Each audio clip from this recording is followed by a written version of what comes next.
दिगंबराच्या अखंड गजर व श्री गुरुदेव दत्तच्या जयघोषात नरसीवाडीतील कृष्णा पंचगंगा संगम तीर्थावर दत्त दर्शनासाठी भाविकांनी पहाटेपासूनच बस स्थानकापासून मुख्य दत्त मंदिरा मार्गावर भाविकांनी गर्दी केली आहे। कृष्णा नदी स्नान करून भाविक दत्त दर्शन घेताना दिसून येत आहेत। दत्त देवस्थानच्या वतीनं मंदिराच्या उत्तर बाजूस 3 ठिकाणी दर्शन रांगेंचं नियोजन केल्यानं भाविकांना दत्तप्रभूंचं दर्शन सुलभ झालंय।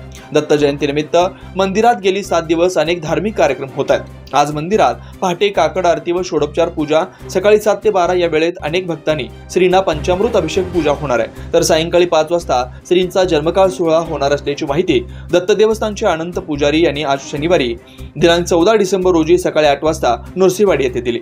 श्री दत्त जन्मकाळ सोहळ्यासाठी महाराष्ट्रासह गुजरात, कर्नाटक, गोवा आदी अनेक राज्यातून लाखो भाविक येत असतात।